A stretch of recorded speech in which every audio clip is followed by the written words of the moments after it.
Hi, Heather Eaton. So good to see you. You too. Heather, you've been teaching at St. Paul's University in Ottawa, many courses, but in addition to the variety, you've been focusing on Christianity and ecology, religion and ecology.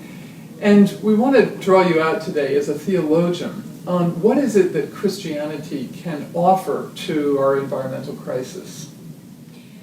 I would say, so Christian theologians have been working on ecological issues for a good 20 years, so they cover a lot of ground, and one of the grounds that has some traction is around justice issues. So because there's so many relationships between ecological issues and social issues, people have been able to bring themes of justice. So that's been of enormous importance. I would say theologians who work with biblical studies can draw themes of stewardship, they can draw themes of humans belonging to the earth, they can draw themes of the prophetic voice that's in the world, which is now calling us to the ecological crisis, so those kinds of themes. Then people who work on doctrine have looked at creation, they have tried to bring forward old and new ideas of creation so that Christians expand their understanding of the world and say all of the creation has the presence of God. So that's had a lot of inspirational work. And the last one that's important in Christianity that works both at the parish levels and at universities is the emphasis that God is a God of life. So if God is a God of life, then we have to pay attention to what happens to life. So this can be taught at the university, but this can also trickle down to parishes, and it also moves into actual projects on the ground. So Christians are engaged at all those levels. So this is a transformative moment for a huge tradition, which Yes. affects well over 1 billion people in Yes. its various forms, being Catholic, Protestant, Yes. evangelical, Orthodox. You've just spoken about life, the God of life. Maybe you can elaborate on that a little bit from out of any of those traditions of Christianity. It's a really important point because Christians really do think differently. They think differently in different parts of the world, and they think the way they understand Christianity in the world is also quite different. But they all share that God is a God of life. So from an evangelical tradition, this might lead to stewardship, because stewardship is something that an evangelical tradition has been able to respond to. Catholics might take that image of God of life and say the whole of the cosmos speaks of a God of life, because they have a sacramental tradition and they have a long history of relationship with science. If you take the Orthodox traditions, they have rich liturgies that are based on the God of life. So they manifest this in a very liturgical way.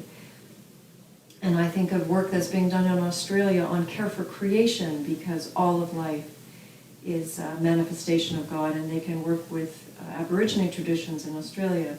In Africa, it could be earth keeping. So it has all kinds of different forms and faces, but it does unite Christians to a certain extent, in spite of there's a lot of differences among Christians.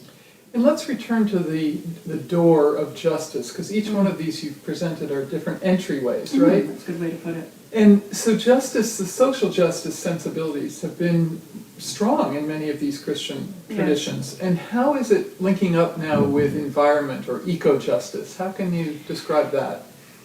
So if you look at, for example, in different communities around the world that are suffering, let's say, they don't have potable water, or they don't have access to food or food securities. Often these are in poor neighborhoods, or they might be in poor Hispanic neighborhoods, or they're in countries where there is a lot of what we would call structural injustice.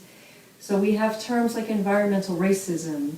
We have an awareness that women can suffer quickly and easily for when there's environmental ruin in poor parts of the world, because women are responsible for the food and the care of the family. So we put ecology and feminism together, because these are justice issues around the world. And so eco-justice, from a Christian point of view, can have a lot of different faces, but it's linking realities that people are living with Christian notions of justice. And ecological issues and social issues can be connected in so many different ways. So Christians are doing a lot of different things, both thinking about it, rethinking their ethics, and then working with projects. So eco-justice has a lot of traction on the ground. Yes, indeed. And the other key area of reinterpreting this tradition would be looking at scripture, as you mentioned, Mm-hmm. at biblical passages. And many people get confused or concerned about this passage in Genesis, Yes. and dominion. Yes. And Lynn White, of course, critiqued it in Yes. 1967. Can you give us a feel for how this is being re-understood or interpreted? That's a great question. So the challenge, Christianity has been challenged in its relationship to the earth, and Christianity has been challenged to explain this understanding of dominion. So a lot of people have gone back to scripture to say, what does the word mean? And they have come up with many different interpretations. So one is steward. Humans are to be stewards. One is that humans are to be gardeners or co-creators or care of creation. So these are the dominant interpretations now. And most people shy away from the word of dominion, saying it wasn't necessarily an accurate translation, and that there are other interpretations that allow us to be much more in harmony with the natural world, or caretakers of the natural world. Yes. You've done a great deal of important work in women's issues and the reformulation of Christianity around women's issues. We know the civil rights movement was much empowered by religious leaders coming in and saying this is an injustice, the way African Americans have been treated. So these are movements, both women and race issues, that have been deeply influenced by religious and spiritual and ethical sensibilities. How can this play out for the environment as well? So if we take a starting point of when there are structural injustices, it's usually because people assume that other people are of less value. So we have to rely on human rights. We have to rely on notions of equity among people. We have to rely on notions of equal dignity. So that has had a lot of traction in the 20th century, this notion of human rights. For Christianity, and Christianity has championed human rights in many parts of the world. What if we extended this notion of rights to a larger sphere? So what if all of creation has rights? What if animals have rights? And if all of these, from a Christian tradition, we would say all humans are in the image and likeness of God. That has a lot of capacity for us to support human rights.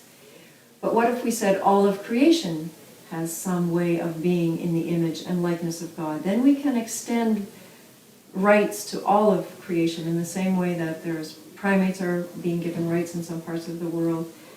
But it's this blend of image and likeness of God connecting it to rights. Rights to live, rights to life, right to abundance.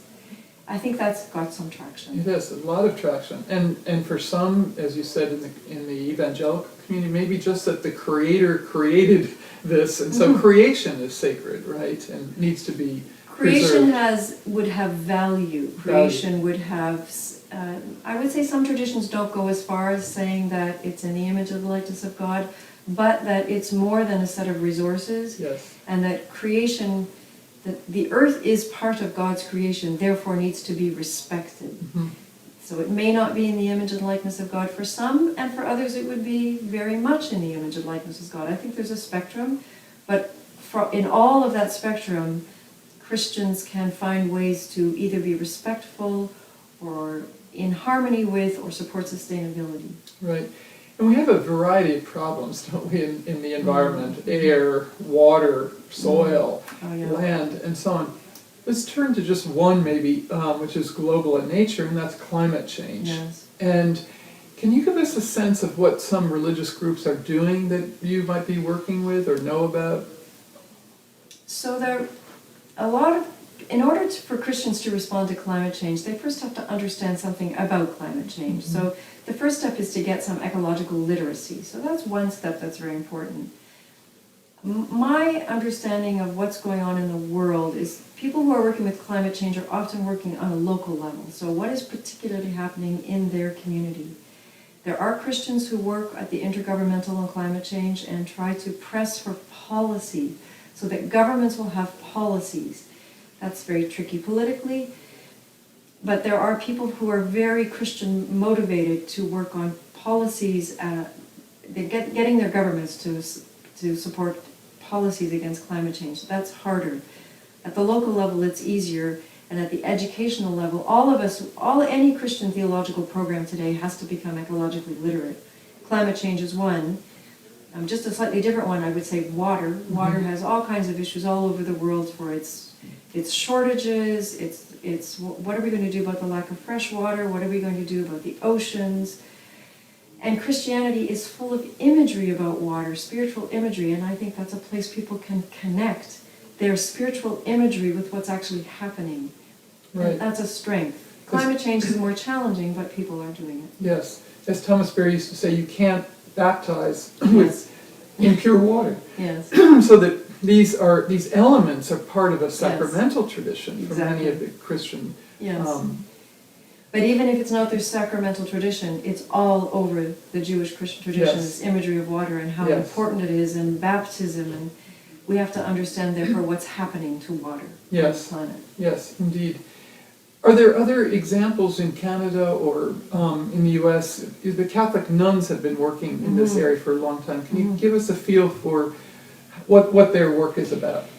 So they have a whole range of very creative work, from reclaiming their lands to bringing back the indigenous species of the land, to working on eco-justice, as I mentioned, but also to working on understanding that the Earth is part of a solar system, this solar system is part of a galaxy, all of this is part of a whole cosmological journey, and all of this is vibrant with life. And so the nuns have been working a great deal to understand what does it mean to be in a living cosmos.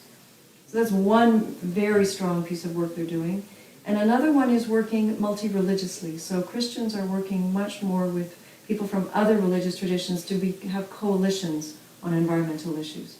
So both of those, all three of those, including justice, we'll be working on. Maybe we can just conclude with this. You've done work also with the World Council of Churches based in Geneva, and they have this huge commitment to peace, justice, and integrity of creation. They do. So does the Earth Charter, which reversed it and put ecological integrity first. But maybe you can comment on this intersection of justice and peace and the World Council of Churches has done very good work, predominantly in the realm of eco-justice. That's their predominant mandate, and that's what they do. And so they're very interested in the most marginalized communities of humans on the planet and trying to see that they have some sustainable livelihood. The World Council of Churches works mainly on that, and they work theologically mainly with biblical traditions of biblical texts.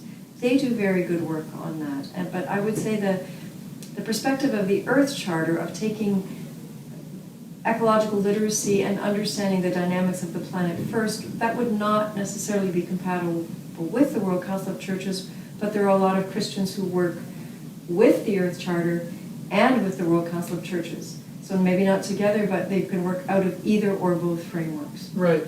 And so drawing this to a conclusion, that sense that the Earth Charter has of ecological integrity, of the care for creation that you've mentioned, the social economic justice that so many of the Christian churches have been deeply committed to, and peace, which they also have been in the forefront of many of the peace movements. So this new integrated sensibility of ecology, justice, and peace may be something that the churches can bring forward even further. Yes, I think they can. I think the commitment to peace is required of all the religions, and we need to speak up and speak more for peace. But the idea of the integrity of creation, that's coming up all over the world in different traditions. So Catholic, Protestant, the World Council of Churches has great documentation on it.